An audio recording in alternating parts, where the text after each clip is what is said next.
Assalamualaikum warahmatullahi wabarakatuh. Perkenalkan, nama saya Nova Juarsita, mahasiswa IKIP Siliwangi dengan NIM 222101337 dari kelas B1 non-reguler 2022 dengan jurusan Pendidikan Bahasa dan Sastra Indonesia. Pada kesempatan kali ini, saya akan membuat sebuah video pemaparan materi mengenai puisi. Adapun tujuan saya membuat video kali ini adalah untuk menyelesaikan tugas UAS mata kuliah Kapita Selekta Bahasa Indonesia SMA dengan dosen pengampu Bapak Aditya Permana MPD. Pada kesempatan kali ini saya akan memaparkan mengenai pengertian puisi, unsur-unsur puisi, struktur puisi, ciri-ciri puisi, jenis-jenis puisi, dan kaidah kebahasaan dalam puisi. Pada bagian pertama ini ada pengertian puisi. Kira-kira apa sih itu puisi? Menurut Kamus Besar Bahasa Indonesia, puisi atau sajak merupakan ragam sastra yang bahasanya terikat oleh irama, mantra, rima, serta penyusunan larik dan bait. Biasanya puisi berisi ungkapan penulis mengenai emosi, pengalaman maupun kesan yang kemudian ditulis dengan bahasa yang baik, sehingga dapat berima dan enak untuk dibaca. Sedangkan secara umum, puisi ini juga dapat diartikan sebagai karangan teks yang mengungkapkan pikiran dan perasaan penyairnya dengan mengutamakan keindahan kata-kata. Jadi, dalam puisi kita dapat menyampaikan rasa kerinduan, kegelisahan, atau pengagungan yang ingin diungkapkan dalam bahasa yang indah. Bagian selanjutnya ini ada unsur-unsur puisi. Unsur-unsur puisi ini terbagi menjadi dua, yaitu unsur intrinsik dan unsur ekstrinsik. Unsur intrinsik puisi merupakan unsur-unsur yang terkandung dalam puisi dan mempengaruhi puisi sebagai karya sastra. Yang termasuk dalam unsur intrinsik puisi ialah diksi, imaji, majas, bunyi, rima, ritme, dan tema. Yang pertama, diksi di sini adalah pemilihan kata-kata yang digunakan oleh penyair dalam puisinya. Puisi adalah bentuk karya sastra yang padat dan sedikit kata-kata, sehingga diksi atau pemilihan kata menjadi sangat penting dan krusial bagi nilai estetika puisi. Nah, yang kedua ada daya bayang atau imaji. Imaji adalah unsur yang melibatkan penggunaan indera manusia. Imaji ini dapat dibagi menjadi tiga, yaitu imaji suara atau audiotif, imaji penglihatan, visual, dan imaji raba atau sentuh, atau juga disebut imaji taktil. Yang ketiga ada gaya bahasa atau majas. Gaya bahasa atau majas di sini adalah bahasa yang dipakai penyair untuk mengatakan sesuatu dengan cara yang tidak biasa dan memakai kata-kata yang bermakna kiasan atau lambang. Lalu yang keempat ada bunyi. Bunyi dalam puisi mengacu pada dipakainya kata-kata tertentu sehingga menimbulkan efek atau nuansa tertentu. Yang kelima ada rima. Rima di sini ialah persamaan bunyi atau perulangan bunyi dalam puisi yang bertujuan untuk menimbulkan efek keindahan. Yang keenam ada ritme. Ritme di sini adalah dinamika suara dalam puisi agar tidak dirasa monoton bagi penikmat puisi. Dan yang ketujuh ada tema dalam puisi, ialah ide atau gagasan pokok yang ingin disampaikan oleh pengarang melalui puisinya. Nah, sedangkan unsur ekstrinsik ini merupakan unsur-unsur yang berada di luar puisi dan mempengaruhi kehadiran puisi sebagai karya seni. Adapun yang termasuk dalam unsur ekstrinsik puisi ialah aspek historis, psikologis, filsafat, dan religius. Aspek historis merupakan unsur-unsur kesejarahan atau gagasan yang terkandung dalam puisi. Lalu ada aspek psikologis. Aspek psikologis ini merupakan aspek kejiwaan pengarang yang termuat dalam puisi. Lalu yang ketiga ada aspek filsafat. Nah, beberapa ahli menyatakan bahwa suatu filsafat berkaitan erat dengan puisi atau karya sastra keseluruhan. Beberapa ahli lainnya mengatakan bahwa filsafat dan karya sastra dalam hal ini puisi tidak saling berkaitan satu sama lain. Dan yang keempat ada aspek religius. Dalam puisi, aspek religius ini mengacu pada tema yang umumnya diangkat dalam puisi oleh pengarang. Di sini ada struktur puisi. Sama halnya seperti unsur-unsur puisi, struktur puisi juga terbagi menjadi dua, yaitu struktur fisik dan struktur batin. Struktur fisik suatu puisi bisa disebut juga dengan metode penyampaian hakikat suatu puisi yang terdiri dari beberapa hal. Yang pertama ada perwajahan puisi atau tipografi. Tipografi ialah bentuk format suatu puisi seperti pengaruh baris, tepi kanan dan kiri, halaman yang tidak dipenuhi kata-kata. Perwujudan puisi ini sangat berpengaruh pada pemaknaan isi puisi itu sendiri.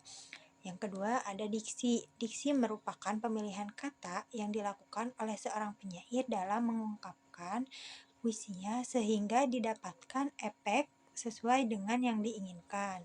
Pemilihan kata pada puisi sangat berkaitan dengan makna yang ingin disampaikan oleh si penyair. Nah, yang ketiga ada imaji.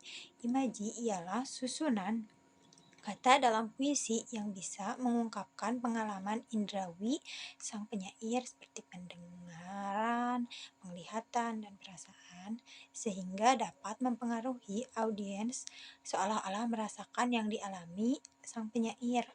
Yang keempat ada kata konkret. Kata konkret merupakan bentuk kata yang bisa ditangkap oleh indera manusia sehingga menimbulkan imaji. Kata-kata yang dipakai umumnya berbentuk kiasan atau imajinatif, misalnya penggunaan kata salju untuk menjelaskan kebekuan jiwa. Yang kelima ada gaya bahasa. Gaya bahasa merupakan penggunaan bahasa yang bisa menimbulkan efek dan konotasi tertentu dengan bahasa figuratif sehingga mengandung banyak makna. Gaya bahasa ini bisa disebut juga dengan majas. Nah, majas ini terbagi menjadi beberapa. Contohnya ada majas metafora, ironi, repetisi, pelonasme, dan lainnya. Yang keenam ada irama dan rima atau irama.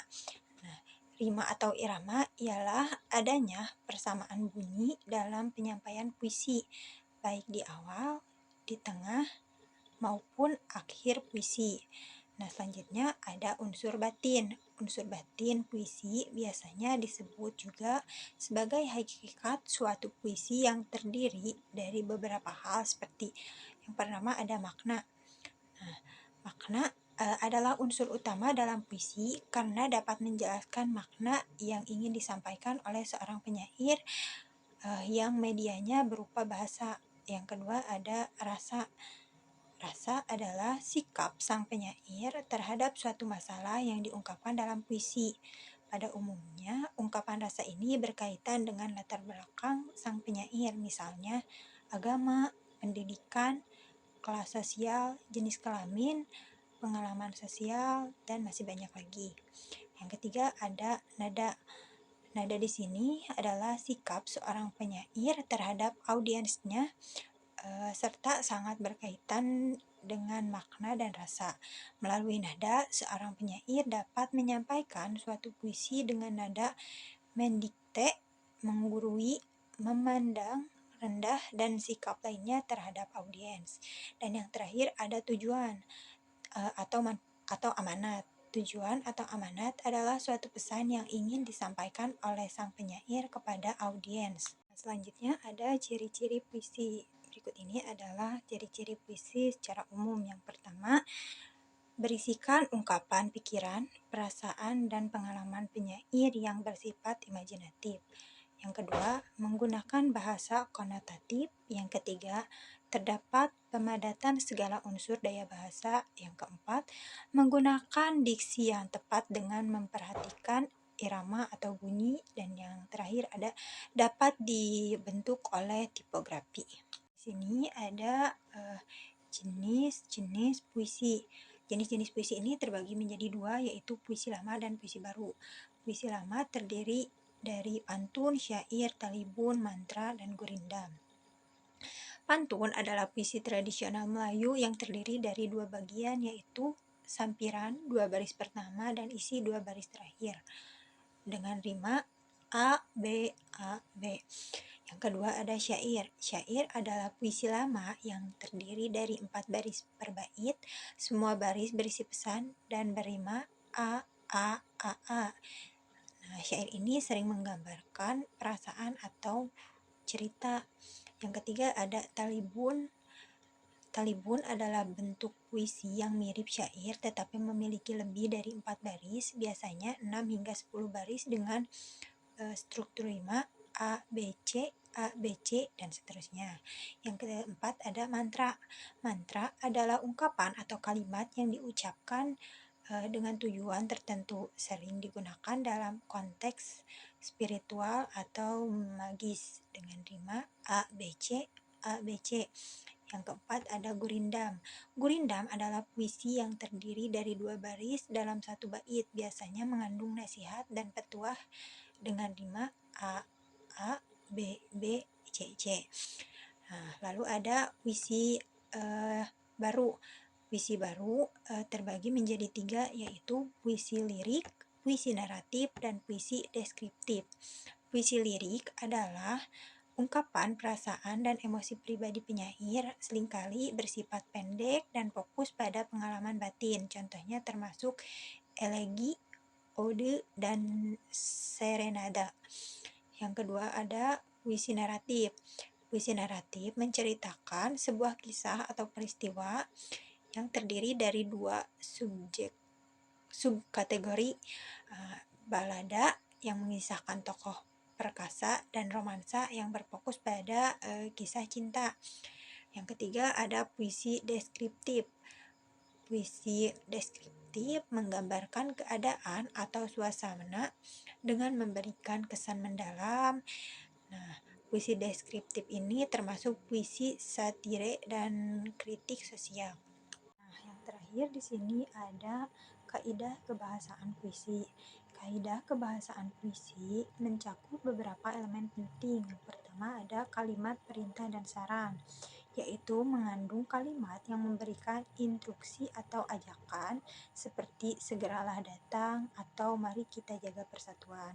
Yang kedua, menggunakan kalimat tunggal dan majemuk, yaitu memanfaatkan kalimat tunggal 1 klausa dan kalimat majemuk itu 2 klausa atau lebih untuk menyampaikan ide.